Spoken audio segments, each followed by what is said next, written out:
ये देश में आतंकवादी घटना को अंजाम देने के लिए कुछ कार्रवाइयां कर रहा है और इसी के कॉन्स्पिरेसी के भाग के तहत ये गुजरात अहमदाबाद भी आने वाला है। काफी टीम्स बनाई गई, टेक्निकल एनालिसिस किया गया, इसके ह्यूमन इंटेलिजेंस को भी डेवलप किया गया और जाना गया कि ये आदमी जो है इसकी मूवमेंट अहमदाबाद में ही लोकेट हो रही है। जो अलग अलग टीमें बनाई गई थी उनमें से इस आरोपी को अडालज के पास जो टोल नाका है इस पे वॉच रखी गई क्योंकि इसका मूवमेंट उस साइड में आ रहा था। गुजरात एटीएस के डीवाईएसपी श्री यशवंत चौधरी को एक इन्फॉर्मेशन मिली थी कि हैदराबाद का रहने वाला एक आदमी जिसका नाम सैयद अहमद मोहिउद्दीन है, ये देश में आतंकवादी घटना को अंजाम देने के लिए कुछ कार्रवाइयां कर रहा है और इसी के कॉन्स्पिरेसी के भाग के तहत ये गुजरात अहमदाबाद भी आने वाला है।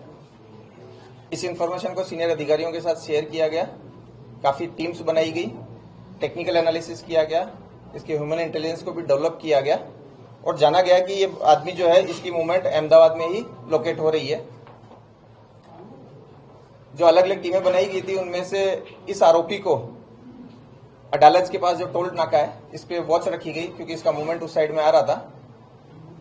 वॉच के आधार पर एक आंध्र प्रदेश नंबर की एक गाड़ी वहां से गुजरती हुई मिली, उसको रोका गया, चेक किया गया तो इसमें जो इन्फॉर्मेशन वाला आदमी है सैयद अहमद मोहिउद्दीन, ये हमें मिल गया।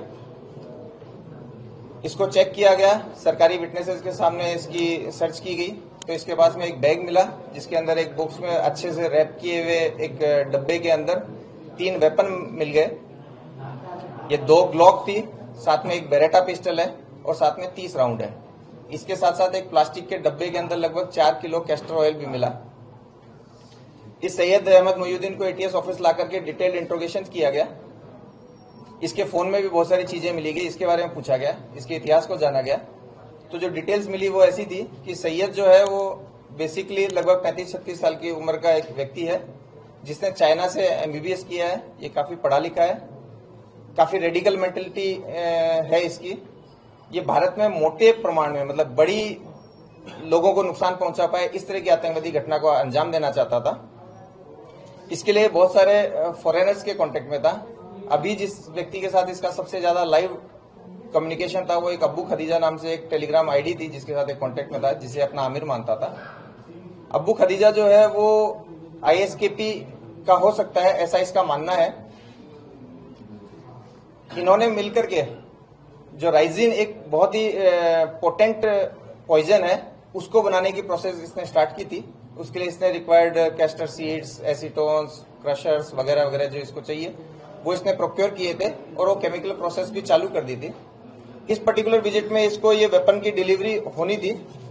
इन वेपन की डिलीवरी के बारे में जब पूछा गया तो ये कलोल के आसपास से इसको एक लोकेशन पे ये डेड ड्रॉप की तरह ये वेपन मिला था। इसके फोन को और डिटेल से देखा गया तो इसके अंदर एक सस्पेक्ट नंबर भी मिला जो कि इस कंडीशन में इसको उससे कांटेक्ट करना था कि अगर वो ये डेड ड्रॉप नहीं ले पाता है तो। इस नंबर को जब चेक किया गया तो ये नंबर यूपी से मूल इसका एसडीआर होना पाया गया और इसका मूवमेंट गुजरात में होना पाया गया। इसके लिए एक अलग से दूसरी टीम बनाई गई जिसमें DYSP Virjit Parmar, DYSP KP Patel, PI CH Panara और दूसरे हमारे पीआई पीवी देसाई वगैरह, इन सबकी एक टीम बनाई गई। इस नंबर को लोकेट करने के लिए जब भेजा गया तो ये नंबर लगभग बनासकांठा के आसपास आया। वहां के बहुत सारे होटल्स, गाड़ियां सब चेक करने के बाद में ये 2 लोग हमें वहां से मिले हैं। ये जो दोनों लोग हैं ये लखीमपुर और शामली के हैं। इन दोनों के नाम आजाद सुलेमान शेख और मोहम्मद सुहेल मोहम्मद सलीम खान है। ये दोनों दीनी पढ़ाई किए हुए हैं, काफी रेडिकल हैं। ये भी बहुत सारी फॉरेन एंटिटीज के कांटेक्ट में हैं। इन दोनों ने मिलकर लखनऊ, दिल्ली, अहमदाबाद में कई सेंसिटिव प्लेसेज और भीड़भाड़ वाले जगहों की रेकी की है।